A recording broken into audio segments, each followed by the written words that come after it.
ये real story है एक ऐसे इंसान की जो समुंदर में पूरे 133 दिन तक भटकता रहा। अप्रैल 1943 तीन ब्राजीलियन मछुआरों ने समुद्र में एक अजीबोगरीब दृश्य देखा।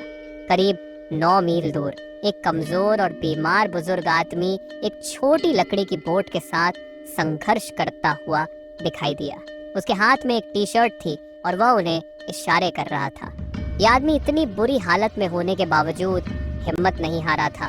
कुछ दिनों बाद एक ट्रांसलेटर की मदद से उसकी कहानी सामने आई कि यह व्यक्ति कोई और नहीं बल्कि जोथा पुमलिम था, जिसने समुद्र में 133 दिन बिताए थे। लेकिन सवाल यह है कि जोथा पुमलिम ने इतने दिनों तक समुद्र में अपनी लाइफ कैसे बिताई। ये जानने से पहले जोथा पुमलिम के बारे में जान लेते हैं। जोथा पुमलिम 1918 में चीन के हाइनन आइलैंड पर जन्मा था। विश्व युद्ध और फ्लू महामारी के बीच पुमलिम और उसका परिवार एक सुकून भरी जिंदगी जी रहे थे। लेकिन 1920 में जापान ने चीन पर हमला किया और उनकी जिंदगी एक बुरे मोड़ पर आ गई। पुमलिम के पिता ने परिवार को मलेशिया भेज दिया और पुमलिम ने ब्रिटेन की मर्चेंट नेवी ज्वाइन की, ये सोचकर कि वह जापानी साम्राज्यवाद के खिलाफ लड़ाई लड़ेगा। लेकिन समुद्र पर उसकी जिंदगी आसान नहीं थी। बुरी नौकरी और लगातार तंग करने वाले अधिकारी उसकी रोजमर्रा की जिंदगी का हिस्सा बन गए। तो पुमलिम के साथ होता यह था कि उसके साथ काम करने वाले जो भी कर्मचारी थे वह सभी उससे बुरा बिहेव करते थे। तो 1937 में इन सबसे तंग आकर उसने ये डिसाइड किया कि वह ये जॉब छोड़ देगा और उसने एक अच्छी जॉब ढूंढने का डिसाइड किया।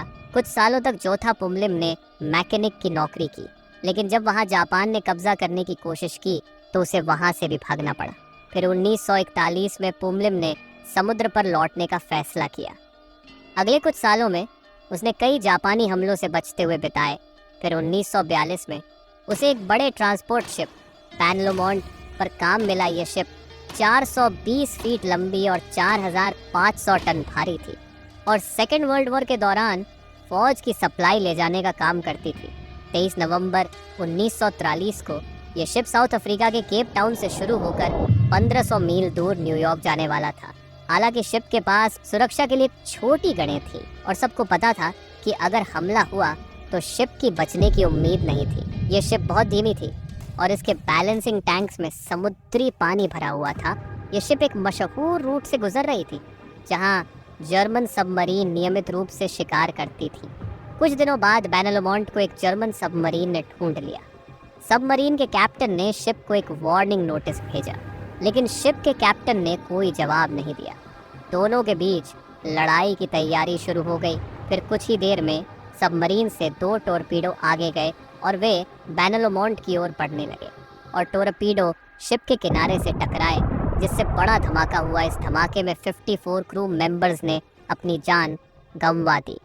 इस मुश्किल समय में लिम के हाथ एक लाइफ जैकेट लग गई, जिसे उसने तुरंत पहना और समंदर में कूद पड़ा। डूबती शिप से दूर जाने लगा। खौफ के इस माहौल में लिम ने जितना हो सके तैरने की कोशिश की, लेकिन आखिरकार थक कर रुक गया। तभी उसकी नज़र एक 8 बाय 8 फुट के छोटे लकड़ी के राफ्ट पर पड़ी, जो पूरी तरह से सही सलामत था। रात हो गई और दूर दूर तक कुछ भी नज़र नहीं आ रहा था। सबसे करीबी सूखी ज़मीन साउथ की तरफ 250 मील दूर थी और पानी की वजह से राफ्ट लगातार उत्तर की तरफ यानी ब्राज़ील की ओर जा रहा था, जो 500 मील दूर था। लिम ने राफ्ट पर बैठकर समय बिताना शुरू किया और बार बार दूर दूर तक देखने लगा, लेकिन कोई ज़मीन या इंसान नहीं दिखा। राफ्ट पर एक छोटी सी सर्वाइवल किट थी, जिसमें एक flare gun, 2 electric cooking pots, एक टूटी हुई फ्लैश लाइट, कुछ चॉकलेट बार्स, एक शुगर क्यूब का बैग और 11 लीटर पानी का गैलन था। लिम ने सोचा कि जब शिप गुम हो गई है तो मर्चेंट नेवी एक बड़े ऑपरेशन में जुट जाएगी, लेकिन उसने समझा कि एक छोटी सी शिप के लिए इतना रिसोर्स क्यों लगाएंगे। उसने अपनी सिचुएशन से निपटने के लिए मौजूद संसाधनों का ध्यानपूर्वक इस्तेमाल करना शुरू कर दिया। उसने बारिश का पानी भी जमा करना शुरू कर दिया। लिम एक चीज़ का बहुत शुक्रगुजार था कि उसको बचपन से ही मछेरे की ट्रेनिंग मिली थी और इसी एक महारत की वजह से उसको यह मौका नज़र आया कि समंदर की मछली को खाने के तौर पर इस्तेमाल करें। जल्दी से जो कुछ उसके पास मौजूद था उसने एक मछली पकड़ने का हथियार बनाया, एक कॉपर की तार से जिसमें हुक लगाई, चारे के लिए बिस्किट के क्रम को इस्तेमाल किया और कुछ ही देर में लिम को पहली मछली मिल गई। इस पकड़ी हुई मछली को टीन पैक के नुकीले ढक्कन से फौरन उसने काटा, स्किन को उतारा, आंतों और मछली के सर को भी इस्तेमाल करके मछली पकड़ने लगा। अब क्योंकि उसको यह पता ही नहीं था कि वो इस मुसीबत में कितनी देर तक फंसा रहेगा, उसने सूरज की रोशनी में कुछ मछलियां सुखा के बाद में खाने के लिए रख दी। हालांकि यह खाना भी उसके लिए काफ़ी नहीं था, लेकिन किसी न किसी तरह से वह अपने खाने पीने का इंतज़ाम ऐसे ही करता रहा जब तक कि उसको रेस्क्यू ना कर लिया जाए। आने वाले दिनों में लिम को बेरहम तूफान का सामना करना पड़ा, जिसके साथ चलने वाली सख्त तेज़ हवाओं से कई बार उसका खाना और साजो सामान पानी में जा गिरता, क्योंकि इतनी तेज़ लहरों में राफ्ट बहुत ही तेज़ी से पानी में इधर उधर मूव करने लगता था। एक वक्त तक तो वह भूख और प्यास की वजह से इतना बेजार हो जाता था कि अपनी आंखें तक खोलना मुश्किल हो जाता था। गुजरते दिनों के साथ साथ मछली मिलना भी कम होता गया, यहाँ तक कि कई कई दिन तक कोई एक मछली उसके हाथ ना लगती। अब वो अपने ड्राफ्ट के इर्द गिर्द आने वाले सीबर्ड्स को ही पकड़कर खाने लगा, जिनको कच्चा खाने से वो बहुत हिचकिचा रहा था, लेकिन उनको सूरज की रोशनी में खुश्क होने के लिए रख देता था ताकि बाद में खा सके। जो हिस्से वो ना खा सकता उनको चारा बना के मछली पकड़ने की कोशिश में लगा रहता। कई बार वो अपने राफ्ट से नीचे भी गिर जाता था क्योंकि लकड़ी बहुत स्लिपरी हो चुकी थी, लेकिन जैसे तैसे कर करके वो वापस राफ्ट पर चढ़ जाता था। इस सब में उसकी भूख और प्यास आखिरी हद तक जा पहुंची। सूरज की रोशनी में मुसलसल बैठे रहने की वजह से उसकी स्किन जल चुकी थी पूरी तरह से, और बार बार उसको सी सिकनेस भी होती रहती थी। इससे भी बदतर ये था कि कई बार उसके सामने से शिप्स गुजरे, लेकिन इसको नहीं बचाया गया।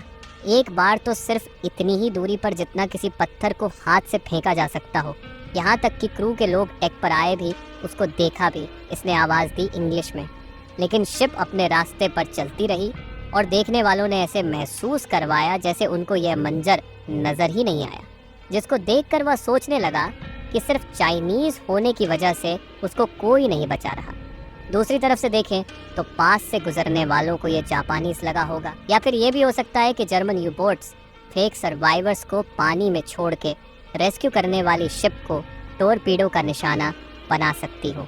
जंग का दौर था और ये सबसे बुरा वक्त था कि कोई किसी पर यकीन करता। इसके नतीजे में बहुत सारी मर्चेंट शिप्स जो मुख्तलिफ ममालिक से ताल्लुक़ रखती थी इसके पास से गुजरी, लेकिन इसको बचाने की कोई कोशिश ना की गई।